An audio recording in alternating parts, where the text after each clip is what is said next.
What's up, YouTubers? Today we're going to talk about the Boker Kalashnikov automatic knife. This is a 3.25-inch blade in CTS-XHP steel, which is a dream to sharpen.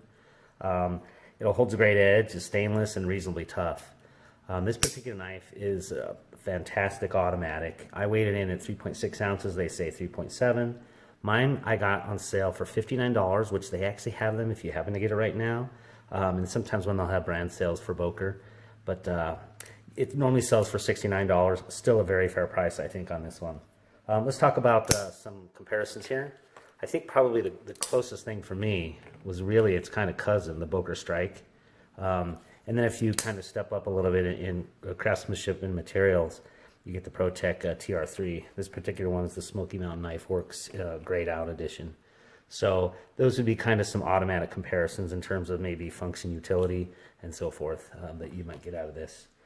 As far as the pros, this has an amazing Kalashnikov snap. Like I said, I prefer to go ahead and do this in two-hand. You can go ahead and walk it back one-handed though. The CTS-XHP steel is amazing. It's got a marvelous stonewash finish. Let's see if I can get that on there. But I've used the heck out of this thing, and it just absolutely does a great job. It's a fairly great price. Slices well with a full flat grind. I'll go ahead and cut some of those examples in now of some cut tests that I did into actual like metal containers, as well as some double thick cardboard.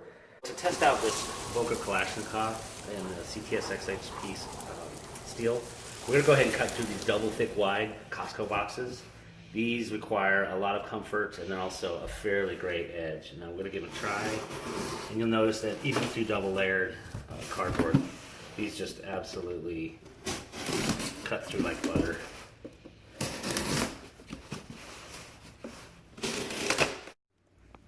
So one other thing that I thought I would test this thing on is I just wanted to get a last little bit of this goof off out of this package here.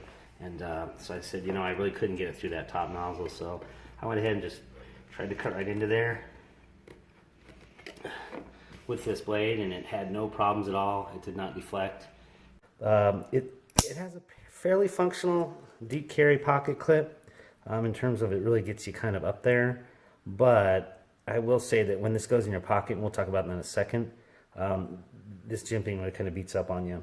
And really the last thing is this is a great tough blade. I have beat the heck out of this thing. In fact, I'll go ahead and splice in a video here of me as well. I ground this back down a little bit to see if I could go ahead and throw a spark and what sort of damage it would do to the knife, and it held up pretty well, this particular thing. So one of the things that when I got this knife, I wanted to go ahead and get a little bit of extra utility out of the Kalashnikov. It had a pretty square spine there, and I thought I could ground that down so that it could maybe draw a spark from a ferro rod, and sure enough I was able to ground that down, and so I can use it, so I have a little bit of extra utility with this Kalashnikov. On the con side, there is a fair bit of blade play on this one. Tough to see it on camera, but just the slightest bit up and down, and you know, side to side a fair amount, which I guess is for a budget automatic really consistent with other things that I have seen before. There was no sharpening choil on this particular knife. You'll see that I actually ground my own choil in there. In fact, I'll go ahead and put a link in the description here to show you that particular process that I did to do that. The backside jimping, as I talked about with the clip, is kind of murderous on your hand. As it goes in the pocket, it really does tear on it trying to get out my wallet from my pocket. So that was kind of a bad thing. This clip, I think, could have been flattened a little bit. You can see it's got these ridges, which is reasonably comfortable when I was doing cut tests, but I don't think they're necessary. They kind of get in the way. I would call them a negative. And these painted aluminum scales, they could have, I think, very easily anodized this thing, really maybe charged a few bucks more. Like they did anodize the aluminum on the strike here, and this is going to create a much more favorable wear pattern instead of kind of like paint where I've already started to see things just kind of scratch off.